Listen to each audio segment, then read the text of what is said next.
వారు ఏం చేస్తున్నారంటే అభ్యాసం చేస్తున్నారు. ఈరోజు ప్రజలు వ్యభిచార క్రియలను అభ్యాసం చేస్తూ, ఎఫ్రాయిమీయులు దేవుని ప్రజలు వ్యభిచార క్రియలను అభ్యాసం చేస్తున్నారు, వాటిని నేర్చుకుంటున్నారు, వాటిని అవలంబించడానికి వారు ఇష్టపడుతున్నారు.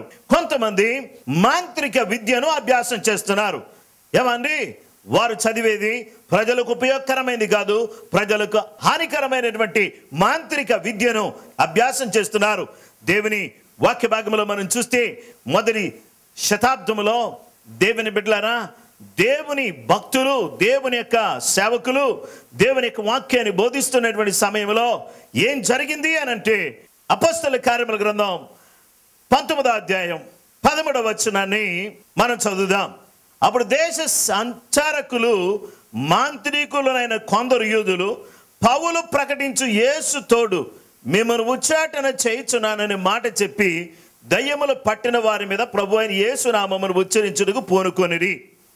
యూదుడైన స్కెవయ్యను ఒక ప్రధాన యాజకునికి కుమారులు 7 అలాగు చేయుచుండిరి.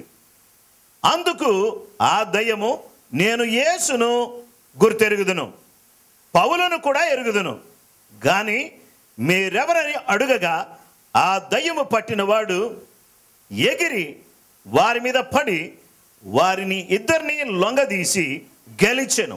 అందుచేత వారు దిగంబరులై గాయము తగిలి ఆ ఇంట నుండి పారిపోయిరి. ఆ సంగతి ఎఫెసులో కాపురమున సమస్తమైన యూదులకు గ్రీసు దేశస్థులకు తెలియవచ్చినప్పుడు వారందరికీ భయము కలిగిన కనుక ప్రభు అయిన యేసు నామము ఘనపరచబడెను. దేవుని బిడ్డలారా, యేసుక్రీస్తు ప్రభు నామములో గొప్ప కార్యాలు జరుగుతున్నాయి, అద్భుతమైన కార్యాలు జరుగుతున్నాయి, ఆశ్చర్యమైన కార్యాలు జరుగుతున్నాయి. ప్రజలు దీవించబడుతున్నారు, ప్రజలు ఆశీర్వదించబడుతున్నారు అనే విషయాన్ని ప్రజలు ఎరిగి వాళ్ళు కూడా ఏం చేస్తున్నారంటే యేసు నామములో అని ప్రభు అయిన యేసు నామములో దయ్యాలను వెళ్ళిపోమంటున్నారు.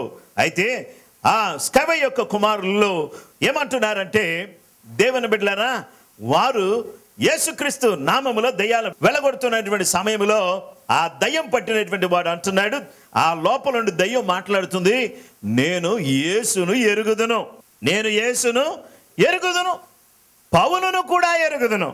మరి తమరెవరండి? మీరెవరు? మీరు ఎక్కడి నుంచి వచ్చారు? ఆ యేసు నామాన్ని ఉపయోగించడానికి మీరెవరయ్యా? చాలా మంది యేసు నామం అంత చులకన, నీ ఇష్టం వచ్చినట్టు వాడటానికి దేవుని వాక్యం ఏ విధంగా సెలవిస్తుంది. దేవుని నామాన్ని మనం ఏం చేయకూడదు అంటే వ్యర్థముగా ఉచ్చరించకూడదు. కాబట్టి మనం ఏదైనా మాట్లాడాము దేవుని నామాన్ని గురించి అంటే ఒక పద్ధతి ప్రకారంగా, ఒక ఆమోదయోగ్యమైనటువంటి స్థలములలో మనం దేవుని నామాన్ని ఉపయోగించాలి. అంతేగాని వ్యర్థమైన స్థలాల్లో దేవుని నామాన్ని మనం ఉపయోగించకూడదు. దేవుని బిడ్డలారా, దేవుని యొక్క వాక్యం ద్వారా దేవుడు సెలవిస్తున్నటువంటి మాట ఏంటంటే, వీరిని లొంగదీసి వారిని దిగంబరులుగా చేసినప్పుడు ఆ విషయం యూదులకు గ్రీసు దేశస్థులకు తెలియవచ్చినప్పుడు యేసునామం ఘనపరచబడింది. హల్లెలూయా అని చెప్దాం ఒకసారి. ఈ యేసునామం ఘనపరచబడినప్పుడు, ఈ యేసునామం గొప్ప చేయబడినప్పుడు, ఈ యేసునామం అద్భుతంగా ఈ నామం కొనియాడబడినప్పుడు అక్కడ వెంటనే చాలా మంది మాంత్రిక విద్య నేర్చుకునేటువంటి వారు, అభ్యసించినటువంటి వారు ఏం చేస్తున్నారంటే అపోస్తలుల కార్యములు 19:19 మరియు మాంత్రిక విద్యను అభ్యసించిన వారు అనేకులు తమ పుస్తకములు తెచ్చి అందరి ఎదుట వాటిని కాల్చివేసిరి. వారు లెక్క చూడగా వాటి వెల 50,000 వెండి రూకలాయెను. 50,000 వెండి రూకలు అంటే చాలా విలువైన మాంత్రిక సంబంధమైన పుస్తకాలన్నీ కూడా తీసుకొచ్చి ఏం చేశారంటే ప్రజలందరి ముందు తగలబెట్టారు. దేవుడు మనతో ఏం మాట్లాడుతున్నాడంటే, అభ్యాసము ఏం అభ్యసింపకూడదు అనంటే మన జీవితంలో మాంత్రిక సంబంధమైనటువంటి విద్యను అభ్యసింపకూడదు. అలాంటి దాన్ని అభ్యసించిన వారే వారి పుస్తకాలను ప్రజలందరి ముందు తీసుకొచ్చి వాటిని తగలబెట్టారు. కీర్తన గ్రంథం 131:1 యెహోవా నా హృదయము అహంకారము కలది కాదు, నా కన్నులు మీదు చూచినవి కావు, నాకు అందని వాటి ఏదైనను గొప్ప వాటి ఏదైనను నేను అభ్యాసము చేసుకొనుట లేదు.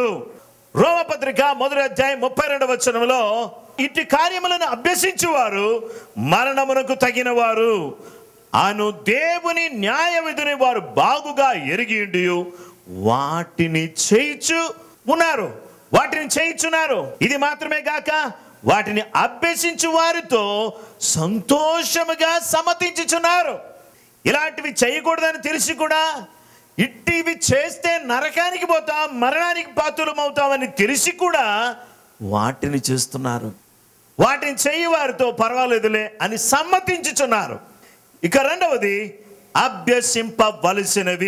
అభ్యసింపవలసినవి. మనము ఏమి అభ్యాసం చేయాలి? దేవుని యొక్క వాక్య భాగంలో మనం చూస్తే ద్వితీయోపదేశ కాండం 6వ అధ్యాయం 6 నుండి 7 వరకు, నేడు నేను నీకు ఆజ్ఞాపించి ఈ మాటలు నీ హృదయములో ఉండవలెను. 7వ వచనం, నీవు నీ కుమారులకు వాటిని అభ్యసింపజేసి నీ ఇంట కూర్చుండినప్పుడును, త్రోవను నడుచునప్పుడును, పండుకొనినప్పుడును, లేచునప్పుడును వాటిని గురించి మాట్లాడవలెను. సూచనగా వాటిని నీ చేతికి కట్టుకొనవలెను. దేవుని బిడ్డలారా, ఏమి అభ్యాసం చేయాలి, ఏమి అభ్యసింప చేయాలి అనంటే దేవుని వాక్యాన్ని అభ్యాసము చేయాలి, వాటిని అభ్యసింప చేయాలి. అంటే దేవుని వాక్యాన్ని మనం ఏం చేయాలంటే నేర్చుకోవాలి. చూడండి, చాలాసార్లు మనం ఏమి వింటామంటే చదవాలి, రెండో ధ్యానించాలి.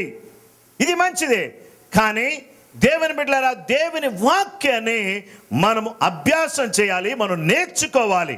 అంటే యూదుల్లో ఉన్నటువంటి మరి ఒక అలవాటు ఏంటంటే, దేవుని యొక్క ధర్మశాస్త్రమును యూదుల్లో పుట్టినటువంటి ప్రతి వ్యక్తి కూడా ఏం చేయాలంటే తప్పకుండా ఈ ధర్మశాస్త్రాన్ని ఎరిగిన వాడై ఉండాలి.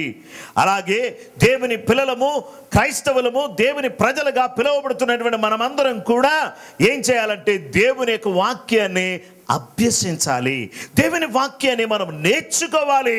వాక్య భాగంలో మనం చూస్తే దేవుని వాక్యాన్ని మొదటిగా మనం అభ్యసించాలి. రెండవదిగా వివిధ రకాలైన తలాంతులను మనం నేర్చుకోవాలి.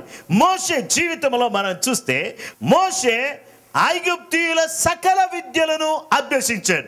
కొంతమందికి ఏం ప్లే చేయడం వస్తుందంటే కీబోర్డ్ వస్తుంది. ఇంకా వాళ్ళు ఏమనుకుంటారంటే నాకు కీబోర్డ్ చాలు అని అనుకుంటారు. ఇంకా వాళ్ళు ఎక్కడికి వెళ్ళరంటే డ్రమ్స్ దగ్గరికి వెళ్ళరు, అలాగే గిటార్ దగ్గరికి వెళ్ళరు. నాకు కీబోర్డ్ వస్తే చాలు అని అనుకుంటారు. డ్రమ్స్ వచ్చిన వాళ్ళు ఏం చేయాలంటే గిటార్ ప్లే చేయడానికి ట్రై చేయాలి. గిటార్ ప్లే చేయడానికి ట్రై చేసిన వాళ్ళు ఏం చేయాలంటే దేవుని బిడ్డలారా, ఈ జాజ్ డ్రమ్స్ ప్లే చేయడానికి ఏం చేయాలంటే నేర్చుకోవాలి సకల విద్యలు. ఏమండి, కేవలం నాకు తెలుగు మాత్రమే వస్తుంది అని అంటే సరే, తెలుగు వస్తే మంచిది, ఇంగ్లీష్ కూడా నేర్చుకో. అలాగే ఇంగ్లీష్ వస్తుంది, హిందీ కూడా నేర్చుకో. సకల విద్యలు. కొన్నిసార్లు దేవుని బిడ్డలారా, సకల విద్యలు మనం నేర్చుకునే బిడ్డలుగా మనం ఉండాలి. దేవుని బిడ్డలమైనటువంటి మనకు కొన్ని వస్తాయి, కొన్ని రావు. ఏమండి, మీకు కాకరకాయ కూర వండడం వస్తుందా అని అడిగితే కొంతమంది సిస్టర్స్ ఏమంటారంటే అది రాదండి. మరి పలాని కూర వండడం వస్తుందా? అది రాదండి. పలాని పని చేయడం వస్తుందా? నాకు రాదండి.